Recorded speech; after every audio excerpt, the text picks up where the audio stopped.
সিংহ শিকারী হামজা রাদিয়াল্লাহু আনহু যেভাবে ইসলামের সুশীতল ছায়াতলে স্থান করে নিলেন তার আশ্চর্য ঘটনা।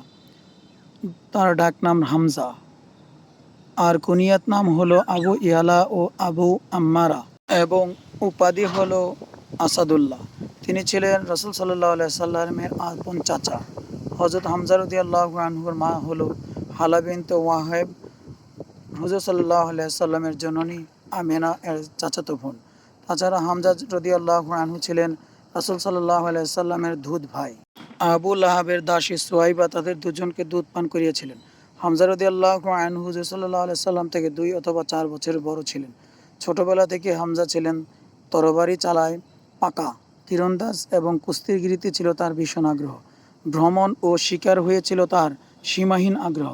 তার জীবনের বিশাল একটা অংশ তিনি এই কাজে কাটিয়েছেন।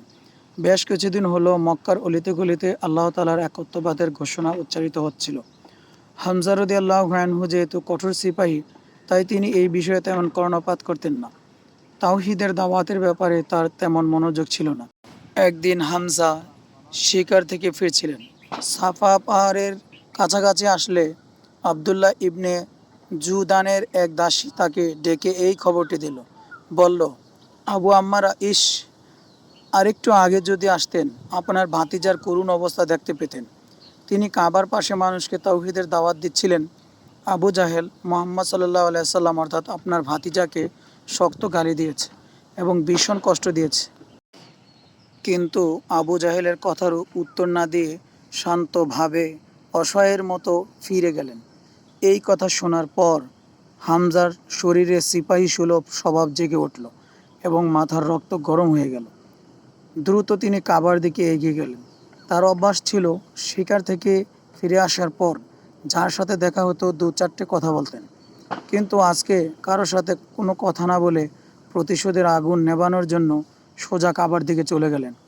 রাস্তায় কারোর সাথে দেখা হলে পূর্বের মতো কথা না বলে সোজা কাবার গিয়ে আবু জাহেলকে দেখতে পেলেন এবং ধনুকের আঘাতে আবু জাহেলের মাথা ফাটিয়ে দিল।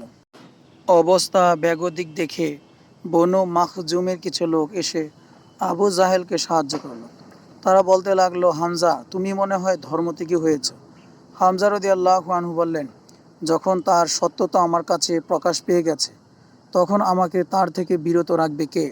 হ্যাঁ, আমি সাক্ষ্য দিচ্ছি যে মোহাম্মদ আল্লাহর রাসূল। তিনি যা বলেন সবই সত্য। আল্লাহর কসম, আমি তা থেকে ফিরে আসতে পারবো না। যদি তোমরা সত্যবাদী হও তাহলে আমাকে একটু বাধা দিয়েই দেখো। আবু জাহেল তার সাহায্যে এগিয়ে আসা লোকদেরকে বলল, আবু আম্মারাকে ছেড়ে দাও। আল্লাহর কসম, কিছুক্ষণ আগেই আমি তার ভাতিজাকে মারাত্মক গালি দিয়েছি। পরবর্তীকালে হামজা রাদিয়াল্লাহু আনহু বললেন, আমি উত্তেজিত হয়ে কথাগুলো তো বলে ফেলেছি, কিন্তু পূর্বপুরুষ ও গোত্রের ধর্মত্যাগের জন্য আমি অনুশোচনায় জ্বলতে লাগলাম। সন্দেহ ও সংশয়ের ঘোরে পড়ে সারা রাত আমার ঘুম আসলো না।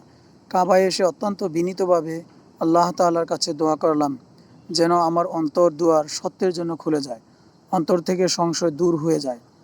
দোয়া করার পর আমার অন্তর সুদৃঢ় প্রত্যয়ে পূর্ণ হয়ে যায়। তারপর আমি রাসূল সাল্লাল্লাহু আলাইহি সাল্লামের কাছে উপস্থিত হয়ে আমার অবস্থার কথা বর্ণনা করলাম। তিনি আমার অন্তরের প্রশান্তির জন্য দোয়া করলেন। এটা মুসলমানদের সেই দুঃসময়ের কথা যখন হুজুর সাল্লাল্লাহু আলাইহি সাল্লাম আরকাম ইবনে আবুল আরকামের গৃহে আশ্রয় নিয়ে গোপনে ইসলামের দাওয়াত দিচ্ছিলেন। মুসলমান বলতে মুষ্টিমেয় কয়েকজন আশ্রয়হীন মানুষ। এমন অবস্থায় হঠাৎ হামজা রাদিয়াল্লাহু আনহু এর ইসলাম গ্রহণে অবস্থায় ভিন্ন রূপ নিয়েছিল। মুসলমানদের সাথে কাফেরদের অহেতুক বাড়াবাড়ি, বেপরোয়া ভাব বন্ধ হয়ে যায়। হামজা রাদিয়াল্লাহু আনহু এর বীরত্বের কথা মক্কার প্রতিটি মানুষই ভালোভাবে জানত। হামজা রাদিয়াল্লাহু আনহু এর ইসলাম গ্রহণের পর মুসলমানদের অবস্থা কিছুটা পরিবর্তন হয়। তার কিছুদিন পরেই ওমর রাদিয়াল্লাহু আনহু হুজুর সাল্লাল্লাহু আলাইহি সাল্লামের কাছে আসলেন। তখন তিনি আরকামের বাড়িতে হামজা রাদিয়াল্লাহু আনহু ও অন্যান্য কিছু সাহাবীদের সঙ্গে বসেছিলেন। ওমর রাদিয়াল্লাহু আনহুকে আসতে দেখে কিছু সাহাবী নড়ে চড়ে বসল। তখন হামজা রাদিয়াল্লাহু আনহু বললেন, ওমরকে আসতে দাও। যদি সে ইসলামের ছায়াতলে আসে তবে তো ভালো কথা, আর না হয় তার নিজের তরবারি দিয়েই তাকে কতল করে দিব। আল্লাহ তাআলা ওমর রাদিয়াল্লাহু আনহুকে ইসলামের ছায়াতলে আশ্রয় নেওয়ার তৌফিক নসিব করলেন, যার কারণে ইসলামের অবস্থা এবং মুসলমানদের অবস্থা পূর্বের চেয়ে কিছুটা সুদৃঢ় হয়। ওমর রাদিয়াল্লাহু আনহু ইসলাম গ্রহণ মুসলমানদেরকে মানসিকভাবে সাহসী করে তোলে এবং নিজেদেরকে দুর্বল ভাবা থেকে কিছুটা পরিবর্তন আসে। হযরত হামজা রাদিয়াল্লাহু আনহু ইসলাম গ্রহণের পর হুজুর সাল্লাল্লাহু আলাইহি সাল্লামের সাথে বদরের যুদ্ধে এবং ইহুদিদের সাথে একটি যুদ্ধে বিশেষ কৃতিত্ব দেখিয়েছিলেন। ইসলাম হচ্ছে সুদীর্ঘ একটি ছায়া, যেখানে একবার কেউ প্রবেশ করলে তার দিল ইসলামের প্রতি এমনভাবে জড়িয়ে যেত, জীবন দিয়ে দেওয়া সহজ হতো, কিন্তু ইসলামকে ছাড়তো না। কারণ তারা তো ইসলামকে অনেক কষ্টের ভিতরে, অসহায়ত্বের ভিতরে, ক্ষুধার্তের ভিতরে, নির্যাতনের ভিতরে, অবহেলার ভিতরে পেয়েছিল। আমাদের মতো এত সুখী সমৃদ্ধ জীবনে তারা ইসলামকে গ্রহণ করেনি।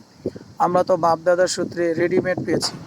তারা নিজেদের জীবন, জানমাল, সন্তান সন্ততি সব ত্যাগ করে ইসলাম গ্রহণ করেছিল, যার কারণে তাদের কাছে ইসলাম থেকে মুখ ফিরিয়ে নেওয়া নিজের জীবন ত্যাগ করার চাইতেও কঠিন ছিল। দ্বীন ইসলামের প্রচারের স্বার্থে ভিডিওটি শেয়ার করে